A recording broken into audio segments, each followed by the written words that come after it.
Okay, does that make sense? So now, if you're wealthy in Europe, you're now encouraged to go invest in England. Okay? And this creates a concept that today we call offshore financial center,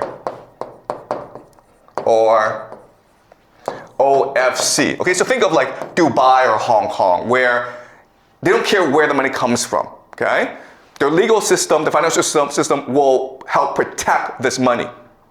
Okay? Also Switzerland. Okay, so Switzerland is a classic example. But England create this, and they base their entire nation around this idea. Okay?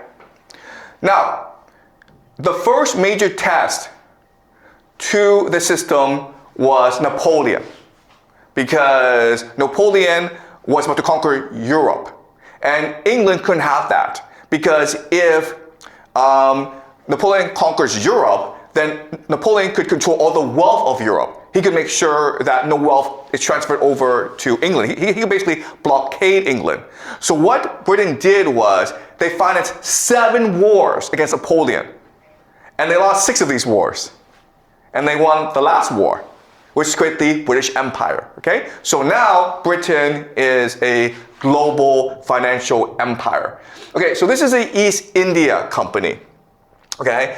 And the East Indian Company, it's based in Britain, and like the Bank of England, it is private.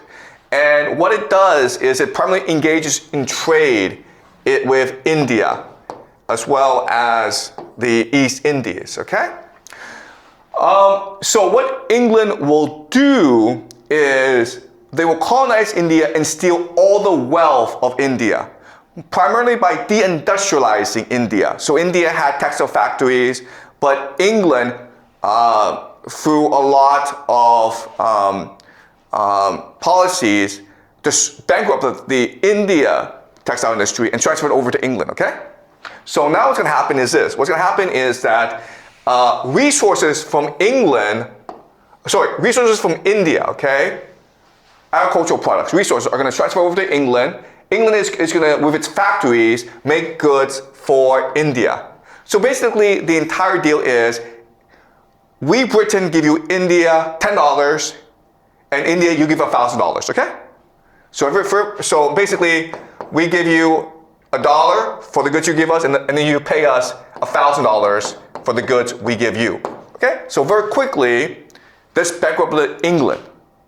But not only, this bankrupted India, okay? But not only that, but you also had China as well.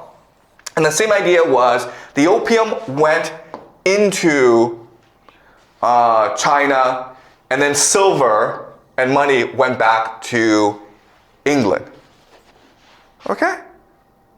And then this money was allowed to go over to the United States. And the United States industrialized very quickly because of this policy. Now, the question is, how was England able to do this? How was England able to create a system in which India and China basically voluntarily gave up its wealth? And the answer is, England set up a game that incentivized the local elites to cooperate with England. Okay? So this is the way, this is what happened. So this is a map of the British Empire. Okay? So let's look at India and China. The local elites had to help the British do this, okay? The local elites had to help the British steal. The question then is, why would the local elites do that, okay? And the reason why is, remember from last class, the local elites are in conflict with each other anyway, okay? And what they're looking for is more power. And so what England said to local elites is, if you help us, we will help you steal the gold from this country. Okay, do you understand? Before, if you were an elite and you lost a war or the people didn't like you, they could kill you. But now, if you help the British, you can transfer your wealth and your children abroad. Okay, does that make sense? So, now what's going to happen is that the elite are going to be able to send their children and their wealth to the British Empire, okay?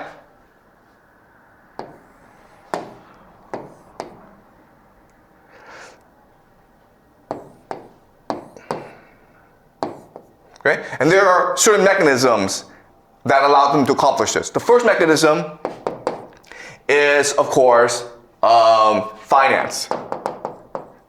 Okay?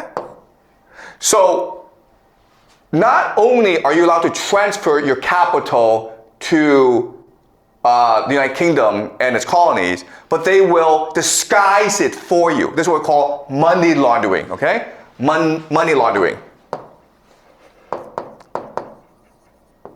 So when you steal from your people, not only will Britain allow you to do this, but they will disguise it for you, okay? Through their offshore financial centers, including Hong Kong, Singapore, their lawyers will pretend that this money came from, not from drugs, not from gambling, not from prostitution, but from restaurants, from real estate. Who cares, okay? But they'll clean up for you, okay? We call this money laundering. And then they will help you send it overseas where it becomes legitimate, okay? So now you have real estate investments in Australia or Canada, okay? All right? So this is a global money laundering system that encourages the local elites to be corrupt, okay? It protects them in their corruption and it incentivizes them in their corruption, okay? Does that make sense? The second thing that allows this to happen is schooling. Okay? So what do I mean by that? The British, when they conquered India and China, what they were trying to do is try to brainwash, indoctrinate the elite. So they set up these schools, right?